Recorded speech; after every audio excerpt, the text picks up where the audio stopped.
جی ہاں، یہ اللہ کے نبی صلی اللہ علیہ وآلہ وسلم کے دور سے آج تک بلا تعطل اور بغیر کسی انقطاع کے چلتا آ رہا ہے۔ تو اسی لیے جیسے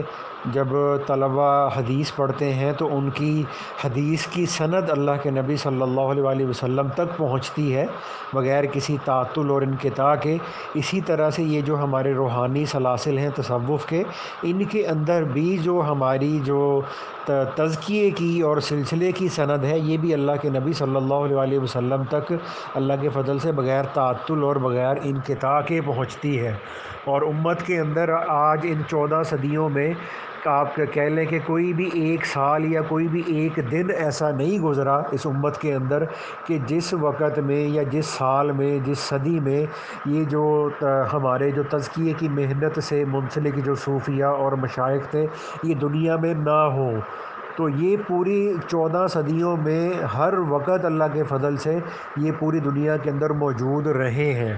اور یہ انشاءاللہ قیامت تک رہیں گے۔ اس کی دلیل یہ ہے کہ اللہ تعالیٰ قرآن پاک میں یہ فرماتے ہیں کہ یا ایھا الذین آمنوا اتقوا اللہ وکونوا مع الصادقین۔ تو اب یہ جو کونوا مع الصادقین ہے، اس کی کہ صادقین کے ساتھ رہو کی تفسیر میں علماء نے مفسرین نے مختلف اقوال نقل کیے ہیں کہ یہ صادقین سے مراد کیا ہے۔ تو ان سارے اقوال میں جو سب سے زیادہ راجح قول ہے وہ یہی ہے کہ اس میں صادقین سے مراد اپنے وقت کے صوفیہ اور مشائخ ہیں۔ تو اس لیے ہمارے جو علماء ہیں وہ یہ فرماتے ہیں کہ جیسے اللہ تعالیٰ کا قرآن یہ قیامت تک باقی رہے گا، تو قرآن کی وجہ سے قرآن پاک کی یہ آیت بھی قیامت تک باقی رہے گی، اور قرآن پاک کی اس آیت کے قیامت تک باقی رہنے کی وجہ سے صوفیہ اور یہ جو سلاسل کے جو مشائخ ہیں یہ بھی قیامت تک باقی رہیں گے۔ کہ اس کی وجہ یہ ہے کہ جیسے ایک باپ ہے، اس کے 2 یا 3 بیٹے ہیں، اور وہ اپنے بچوں سے یہ کہتا ہے کہ بیٹا صبح اور شام دودھ کا ایک ایک گلاس پیا کرو تو یہ تمہاری صحت کے لیے بہت اچھا ہوگا۔ تو اب وہ باپ نے اپنے بیٹوں کو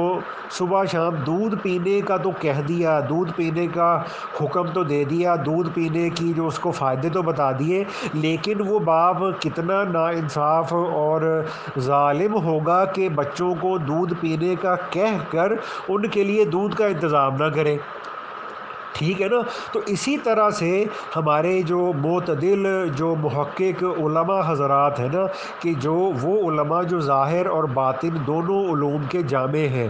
یعنی اس میں مفتی محمد شفیع صاحب رحمۃ اللہ علیہ تفسیر معارف القرآن والے، انہوں نے یہ بات فرمائی ہے کہ جیسے ایک باپ اپنے بچوں کو جب دودھ پینے کے لیے کہتا ہے تو اب وہ دودھ ان کو مہیا کرنے کی ذمہ داری بھی پوری کرتا ہے۔ تو اسی طرح سے اللہ پاک نے جب ہمیں تقوی اختیار کرنے کا قرآن پاک میں حکم دیا ہے، اور اس تقوی کو اختیار کرنا کیسے ہے اس کے لیے اللہ تعالیٰ نے ہمیں طریقہ بھی بتا دیا کہ کونوا مع الصادقین، کہ اپنے وقت کے صادقین اور مشائخ کی صحبت کو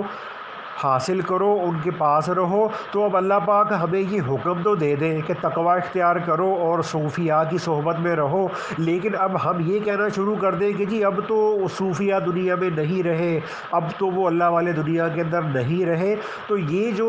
وہ وسوسے یا جو چیزیں سوچیں ہمارے دل کے اندر آتی ہے، یہ اعتدال سے ہٹی ہوئی ہیں، اور ہماری یہ جو رائے اور نظریات ہے یہ افراط و تفرید کا شکار ہیں۔ تو اس وجہ سے انشاءاللہ تعالی جیسے قرآن اور قرآن پاک کی یہ آیت قیامت تک باقی رہے گی، تو اسی طرح سے قیامت کے دن تک اللہ کے فضل و کرم سے یہ صوفیہ اور مشائخ اور لوگوں کو اللہ کی محبت معرفت سکھانے والے حضرات کا وجود بھی انشاءاللہ تعالی دنیا کے اندر رہے گا۔